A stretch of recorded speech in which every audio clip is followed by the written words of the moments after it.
Well, good afternoon, everybody. Today's broadcast could be a breakthrough, or it could be a disaster. What we've got happening right now is a little bit flying without a net. We are live. This is my first ever remote broadcast. I think it's live at 4K. Is anybody seeing anything? Looks like maybe. So that's good. We'll see if this keeps up. A lot of people have been telling me, hey, where are the walks? We missed the walk and talk walks. And I get it. People like that. I want to produce shows that people like and put out information that's interesting. There have been a lot of complications with the walks. Some technical, others practical. Everybody knows I've been getting sued by George's brother for 9 years. You know, I've been doing Crowdsource the Truth for almost 10 years. And I don't know if people watching right now are aware, October 2026 will be 10 years. I think the first video I produced was sometime around October 2016. And I always like to add new and interesting things. So, again, I'm not sure I fully understand all the functions and features here, but this is some new software. There we go. People have seen this before. It should be working better now. We've got sort of a 360 view here. And people might say, 4K, who cares? Who cares? It's about the information. Yes, of course, but the technology to bring people this information is important too. And I remember when several years ago, I went from 1280 720, 720p HD to full HD, 1920 1080, full HD. A lot of people said, we don't care, nobody cares, can't even tell the difference. But when I go back and look at those old videos now, like January 6th, even 2021, it looks so soft and low resolution.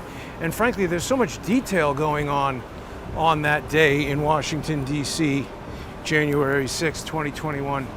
I would like it if it were full HD, or now 4K. Here's something to contemplate. I mean, like if something crazy goes on and you've got super low res, look at all this controversy around Tyler or not on the roof. Maybe with better resolution we would know. Also, right now, see this little video inset frame that I am in?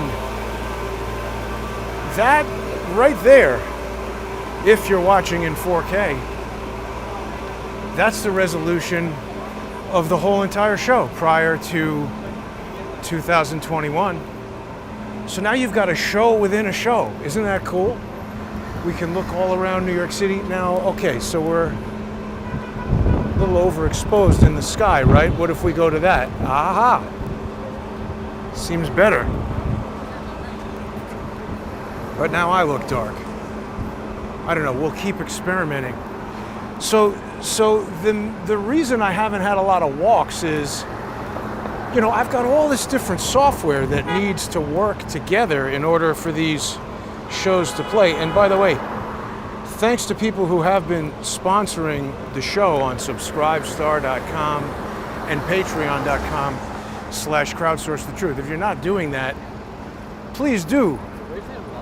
Thanks to everyone who does. But definitely become a sponsor, particularly if you're one of these people who have been in the comments, you know, shit posting and telling me, hey, where are the walks? It's like, hey, you know, hey llama, how about a little something for the trouble? But now, you know, we see dirtbags like that guy spitting in the street. If he turns around and tries to sneak up behind me, it's a little dark on here for me to see, but I'm trying to save battery and control the heat. That's another consideration now with all this fancy stuff happening, is the thermal performance of all this stuff. But I'm integrating all these different things together. You know, they're all made by different companies, and I don't really have any control over those companies. So there was an upgrade or an update, or I don't know. You know, the main software that I used, it changed something about itself, and people saw it was failing like crazy. I couldn't get through a single broadcast without getting disconnected. I really hope that doesn't happen now. I've been going to some extreme lengths to try to avoid that because I don't want the technology to distract from the message, right? So we're in highlight. As I'm distracted by the technology. But anyway, the point is, I need this technology to bring people information and shows and stuff like that. Otherwise, we have nothing.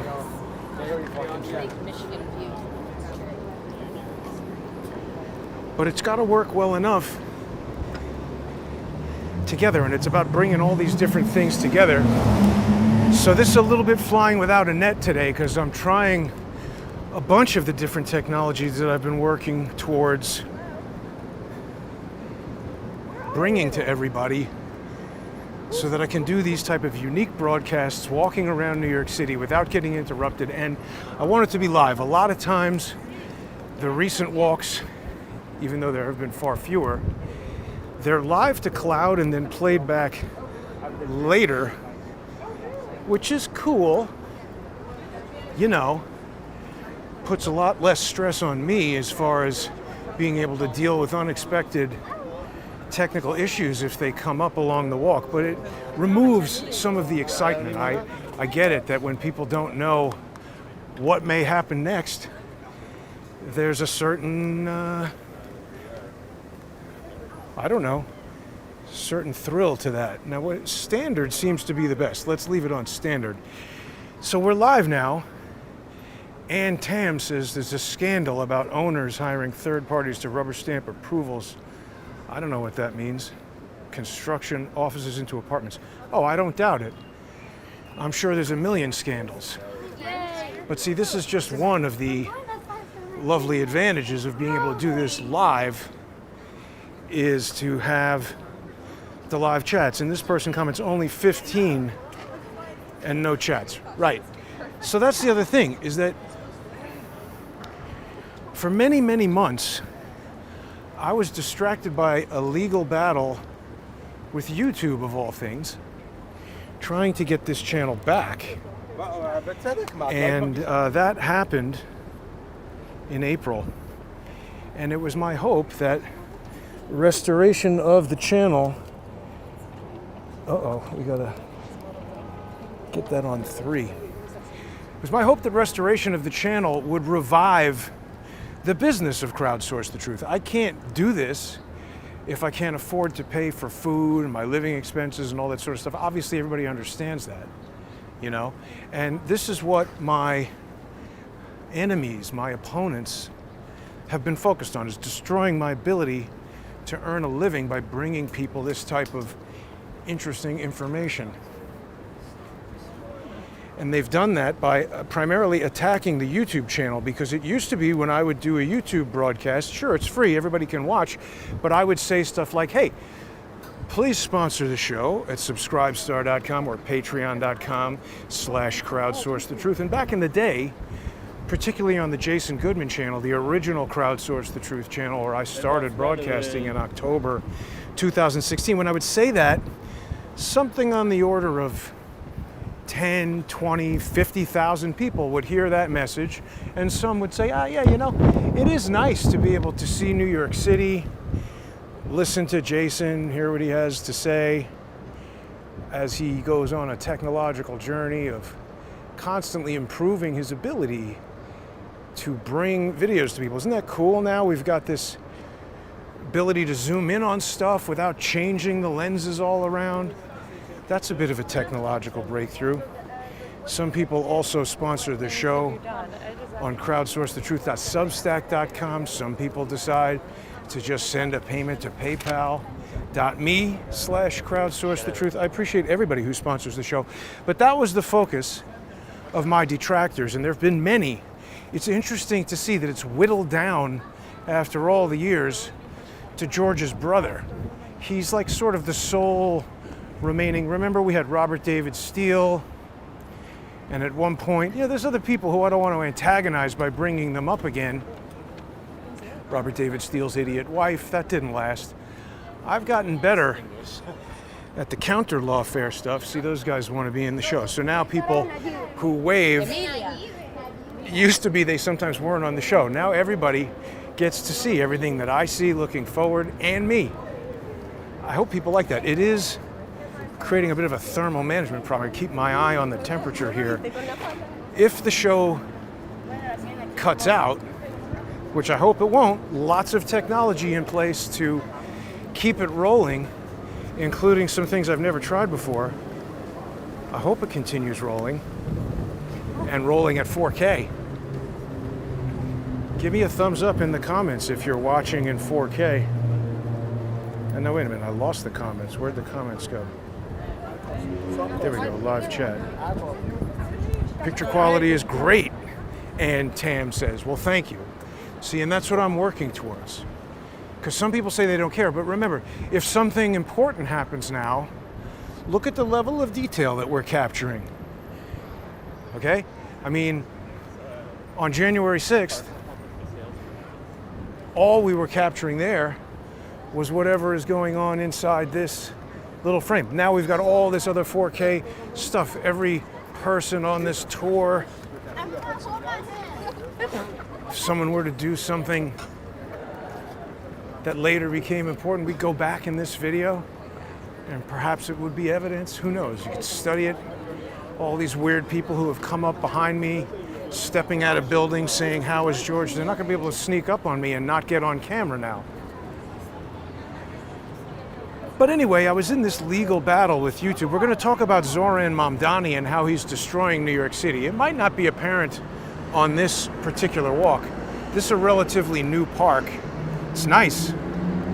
That got there before Zohran. They've also, I guess they're done now with this construction of the High Line. It's been a while since we've been up here. This was all covered in scaffolding for quite a while. The other thing is people who like to sit in their houses and enjoy the popular New York sport of girl watching. There you go. You got now 360 degrees of that. But yeah, so I had this big, protracted legal battle with YouTube. Let's see if we can zoom in on the Statue of Liberty there. Can we see it? Whoops. I can't quite make it out there. Oh, no, there it is. Anyway, big protracted battle with YouTube to get the channel back. I don't know, have I gone into detail with people about this? See, every time I share details about something like this, it informs George's brother, and then he attempts to use it against me in some form of legal action. I'm in a lawsuit with George's brother right now. I haven't spoken about it too much because I've got to be strategic. I don't want to reveal things to him. Basically anything I say, and even things I don't say, he attempts to weave into a cause of action. Some reason to sue me. I think I've mentioned this. He's basically been suing me in Washington, D.C. Now here's somebody smoking on the High Line. It's illegal to smoke in New York City parks, right? It's illegal to smoke in the park. And very disrespectful. So he's suing me in Washington, D.C., where he alleges, technically he's suing Robert Kennedy Jr. And he's alleging in that lawsuit that I entered into a conspiracy with Robert Kennedy Jr., Elon Musk, and X, the former Twitter. And that the nature of that conspiracy was, according to him, and this is all false, by the way, never happened, no basis, no evidence. He alleges that I entered into this conspiracy in a sort of quid pro quo. How's it looking here if we switch to highlight mode? It's a little difficult to switch. Is that better? Should expose more for the highlights. Doesn't seem to do it exactly the way you'd expect. But he's alleging that I entered into a quid pro quo with those guys to drop my Goodman versus City of New York. That's another major lawsuit that I had going. People will recall I went to Twitter down here on 17th Street October 31st, 2022. That was when Elon Musk bought Twitter. Remember that? And I went there several weeks before he ever released the Twitter files, which I now have come to believe, oh, that looks good with the highlight mode. There you go.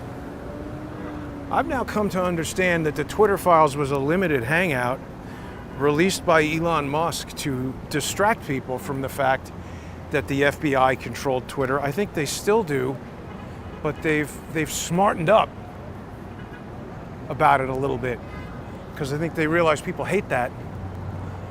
So they needed to kind of hit reset on Twitter. And you say, oh, but Jason, they've let everybody back onto Twitter. All right, maybe. But you know, they're still using it, I think, to promote certain narratives and suppress others.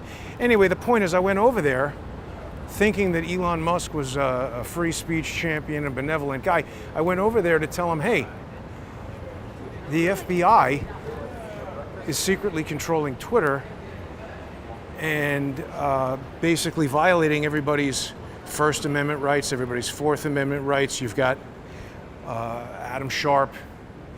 He wasn't working there anymore, but I believe he was still involved. It's my belief, based on evidence I've seen in the public domain, that Adam Sharp is a despicable second-generation CIA puke and an intelligence operative posing as the CEO of the National Academy of Television Arts and Sciences. It doesn't make sense to me that nonprofit would spend nearly $2 million suing me to get me to do something that I had already agreed to do for free. It only makes sense, in my view, from the standpoint of them wanting to destroy my YouTube account, the Jason Goodman YouTube account. By the way, if you're not watching on there or subscribed on there, that's where I should go right now. Let's go check out Diddle Island. So I want to check out some of the more advanced features I'm testing for the first time today. And by the way, if nobody sees them, that means it's working. Now, wait a minute, look at this. Is this a new? Oh, no. Just back to the story here. They spent nearly $2 million suing me. How do you know that, Jason? Because the National Academy of Television Arts and Sciences is a 501c6 nonprofit. A C6 is a business association, and you know, the premise is because they promote the business of television, you know, they're going to make a lot more rich people to pay taxes, so they should be tax exempt themselves. Maybe that's true, I don't know. Maybe when it started in 1949 or something like that. Gee, what else started right around that time? The CIA, the Air Force, everybody's favorite punching bag, Israel, all these things sort of started around that same time. It's weird, just after World War II. Anyway, here's the Jersey, I guess that's what, Jersey City? Oh, see, this is a powerful feature. I can see it's working. So right now, everybody is getting kind of like a lower bit rate version of the show. And that tells me that the network is not that strong over here. So let me keep walking and we'll see if I can reestablish a stronger connection to the network. So this is a super ADD show today for people who are into that. But you eagle-eyed viewers will notice, instead of getting disconnected from the internet, there should be perhaps, hopefully not noticeable, variation in quality. Maybe talk about that a bit, help people understand what's going on. Temperature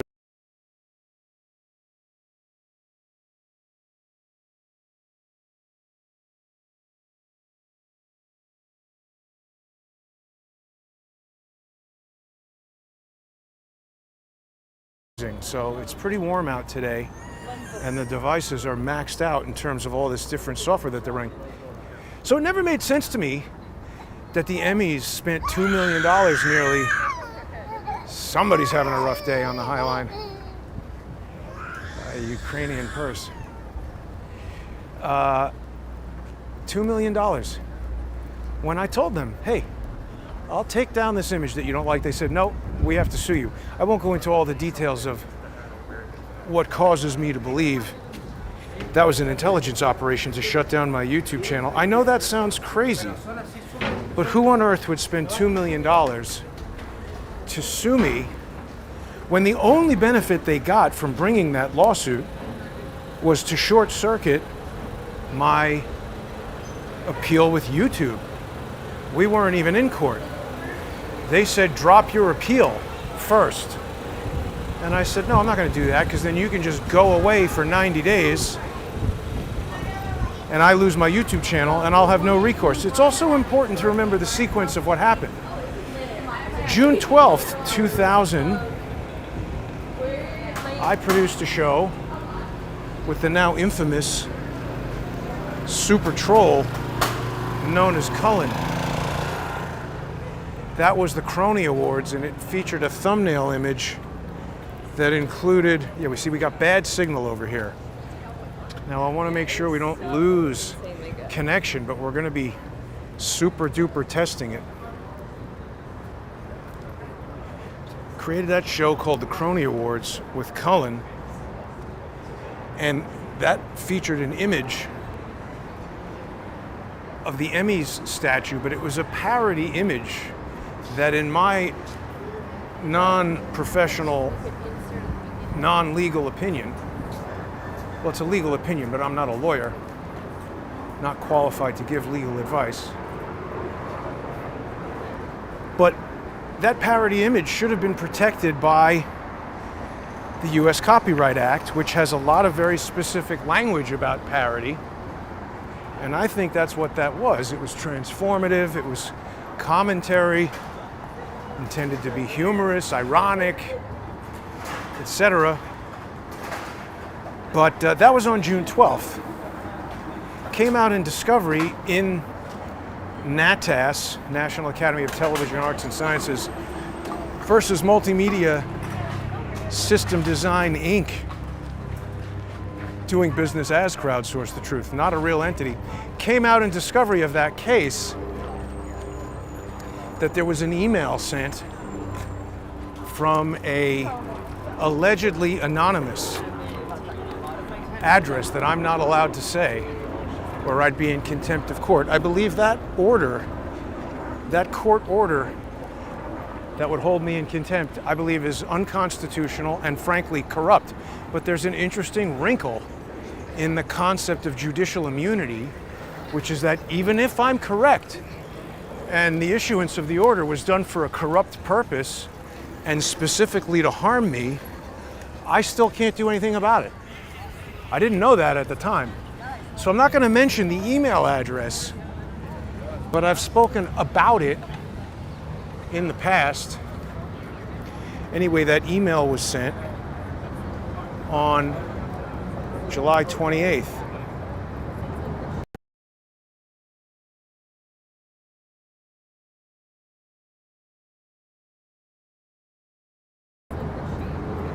There's the World Trade Center. I got to get a little better control of this zoom lens. So June 12th, the broadcast happens. July 28th, the email is sent. But not until August 21st or 22nd was the complaint issued. And I've said this before, the purpose of that complaint, and it succeeded, was to provide a pretext to shut down the YouTube channel for 90 days. I don't know what the policy is today, but at that time they said, you're not allowed to broadcast for 90 days. So that meant August 22nd, September 22nd, October 22nd, November 22nd, maybe it was the 21st or the 23rd, on or about, as they say in legal stuff. But the idea was, it was 2.5 months before the election of 2020 and 2 weeks after. And remember what happened there. The New York Post published that Hunter Biden laptop October surprise that a lot of people thought would result in the election swinging towards Donald Trump. And there were a number of cheaters, I allege, including Adam Sharp. My opinion, my allegation. I haven't proven that, but I think Adam Sharp is a corrupt cheater, an unprosecuted criminal, and a second-generation CIA puke. Hudson River Park is really nicely renovated. I haven't been over here in a little while, the Gansevoort Peninsula. I think this is all paid for by, what's that guy's name? Barry Diller. Diddle Island, right over here. We'll go up there and we'll check the network resilience features here. So anyway, I think that whole charade was designed to keep Crowdsource the Truth off of the internet at a time when I was going like that, you know, with the whole walking around exposing COVID. I think they hated that. I know they hated that. We know they were deleting people like crazy. And I am convinced that it was George's brother who sent that email to the Emmys. The email essentially said, this is disgusting. Somebody used your Emmy statue with a COVID molecule, and my grandmother just died of COVID. They did so much lying in court about that email, and Valerie Caproni, the judge, former FBI general counsel, former U.S. attorney for the assistant U.S. attorney for the Eastern District of New York. We've spoken about her and all the things she's alleged to have done in connection with TWA 800. Terrible stuff. Oh, we got about 6 megabits of network over here. Not bad. Great view. But Valerie Caproni was the judge. Very, very curious. She had a personal relationship with Adam Sharp. In 2009, she was featured on a, C-SPAN. A C-SPAN little segment that Adam Sharp was the executive producer of. Very coincidental. You know, I mean, wouldn't you find that coincidental? I've been involved in so many video productions in my career. Never once did a judge show up who was like, hey, don't I? Some of these new features handle it. I hope we're still live. Let's check. Give me a thumbs up in the comments if you're watching at 4K. Is it still live? Maybe not. No, it is. It says there's 20 people watching. American bananas.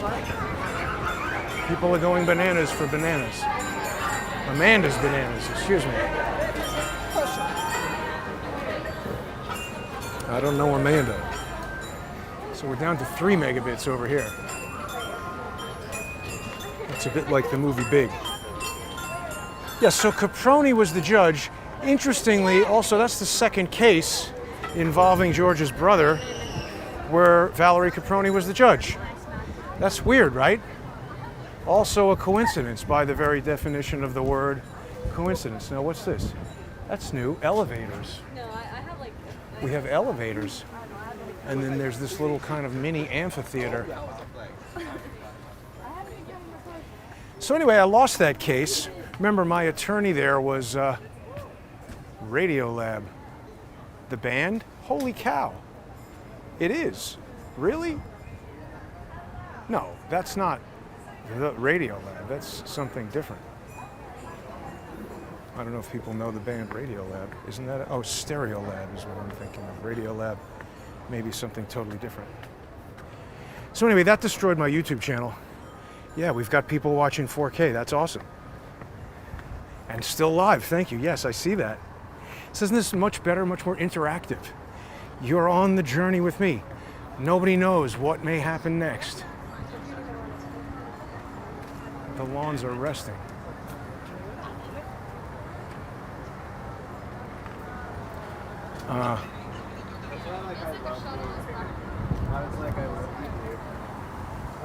But I lost that lawsuit, and that cost me the Jason Goodman YouTube channel. By the way, if you're not subscribed to that, I've got the link in the comments for this video.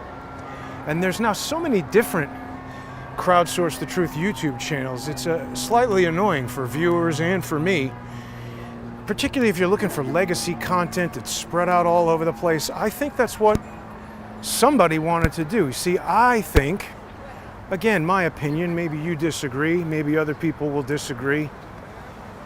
I think the people who control the message, the social engineers I've spoken about, some people call them propagandists. Maybe it's the government, maybe it's the National Academy of Television Arts and Sciences, maybe it's the FBI, maybe it's some combination of all of this.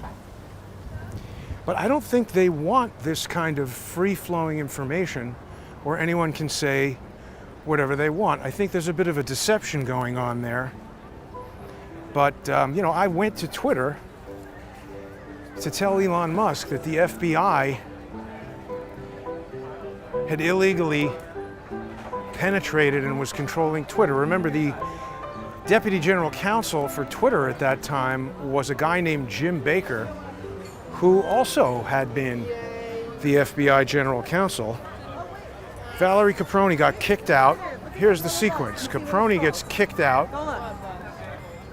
and her right-hand man, professional bitch boy, loves the taste of semen, this guy, Andrew Weissman, he became the FBI general counsel. Remember, Weissman also was the lead prosecutor with the now deceased Robert Mueller, former FBI director Robert Mueller. He was the FBI director when Valerie Caproni became the FBI general counsel. Andrew Weissman, by his own writings, you know, in his book, he says Valerie Caproni was his mentor. So she gets kicked out. John Conyers says she's breaking the law, violating people's Fourth Amendment rights while she's the FBI general counsel, using these exigent letters. National security. Hi, how are you? Any kind of show going on tonight? Is Usher playing? No. You're just the usher? Yeah. Got it. You don't look anything like him, though. Yeah, really? Is there a show tonight? Yes, there is. So there's going to be a summer legacy ball happening later on tonight. It's hosted by Queen Jean, and it's basically celebrating trans and queer people of color. And we're going to be doing a DJ performance in the playground down there. And that's going to be going until, like, it's from 9:30 to 10 to 12 to 1 in the morning. Cool, thanks. Yeah. And there's going to be music, drinks and stuff. Yeah. Great, have a nice day. Trans whatever for kids at the playground. What an excellent idea. Anyway, Caproni gets run out of there by John Conyers, who says that they broke the law and somebody should be prosecuted. Basically says that right to Valerie Caproni, kind of like yelling at Fauci, you know, but nothing happened. She just leaves, and her right-hand man, Andrew Weissman, takes over, really carrying on with the same exact stuff that she was doing. Now it says 6 megabits up here. I'm surprised. That's better than I would have thought. This strap is quite tight on my wrist. I have to keep an eye on that. My fingers don't fall asleep. So she gets kicked out. Weissman takes over. And then after Weissman leaves, this guy Jim Baker takes over. Jim Baker got kicked out when, remember, what was his name? Robert Durham? No. That guy Durham, whatever his name was, who was investigating, that everybody was like, oh, Durham, he's going to do all this stuff. And then what did he do? Also nothing. Oh, that's interesting. Why did we lose that? Durham did also nothing, as you might recall. Famous for doing nothing.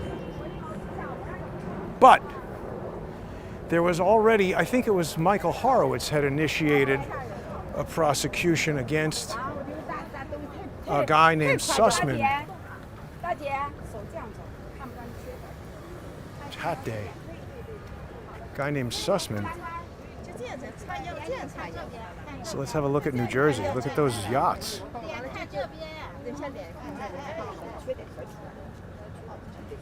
Sussman, he got prosecuted. And Kleinsmith, remember those guys? So during that, FBI General Counsel at the time was Jim Baker. And he wasn't a defendant in the case, but he was involved. He was like a witness, or, you know, he testified in there.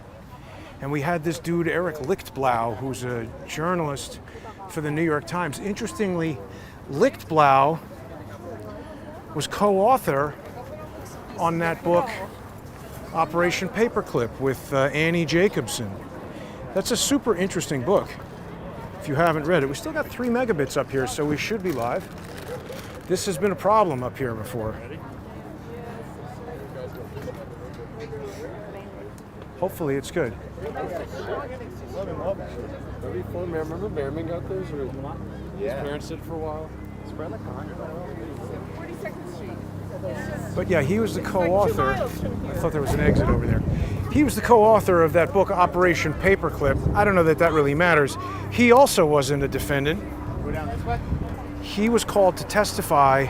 I think they wanted to know who his source was for some particular New York Times article, and he was defended in that case. I mean, it's like all of this operates at both individual. By Ballard Spahr, and specifically an attorney there named Maxwell Mishkin. Only reason I know this is because, you know, it makes sense that the New York Times would have one of these 140-year-old, probably $1,000 an hour law firms doing their legal business.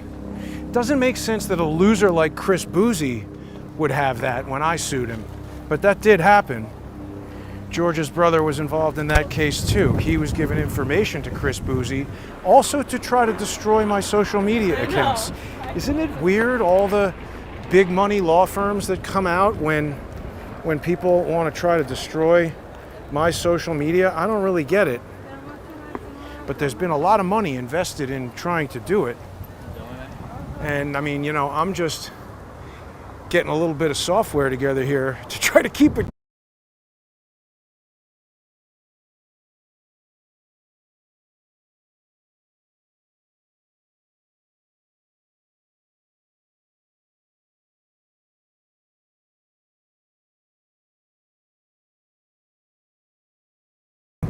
And have my own, you know, pro se actions. Thanks to everybody who's supported the show all along the way. I couldn't have done it without you, but this is a sort of a very long-winded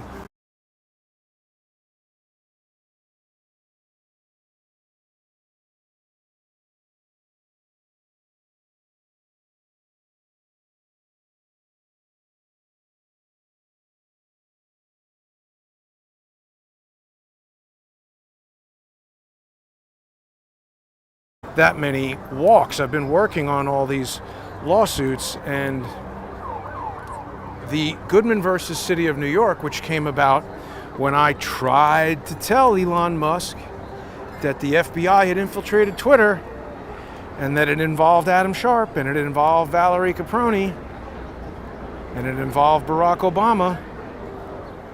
Ah, there we go. So we see. It says, please stand by. I did lose network up there, but let's see if it reconnects. That's the true test. So that's what I wanted to test. Let's see. Let's go back down here where we have... it's back. That's fantastic. So everybody just saw the latest feature, and frankly, that was a big reason. Oh no, but it keeps cutting back to that, please stand by. That's not so good. Let's see if it reconnects down to 2 megabits here. Well, maybe I can adjust that. Let's go back to where we believe there to be network. Okay, I should be back now. I hope people had a somewhat continuous experience of watching the video there, because that is what happens when there is totally insufficient network bandwidth. Is everybody still with me? Yeah, see, the sky gets a little crunchy, and then it cuts to that please stand by. Amazing, but we seem to be not disconnected from YouTube, so that's a successful test. And by the way, I won't go up there. We know that doesn't support 4K. This is really trial by fire, flying without a net. Hospitals and ambulances, right. Yeah, they didn't like that.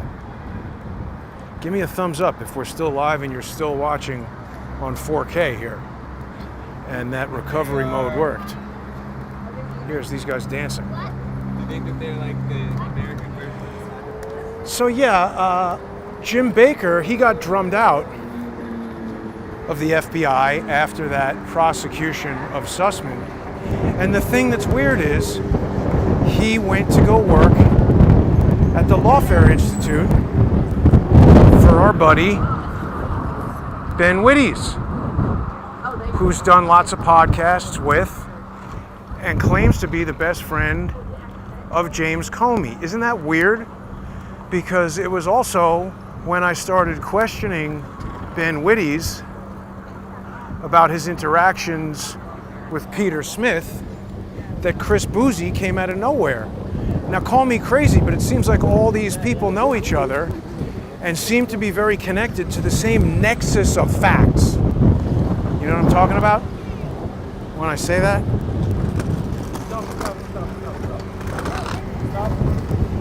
I don't know, do we still have people watching in the comments there? Hit me with a thumbs up if you've still got 4K. Live comments, let's see, how do we get all comments? So I don't know, it's my opinion based on these facts.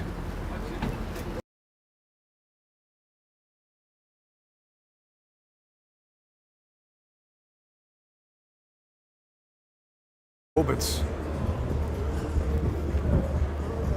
over here.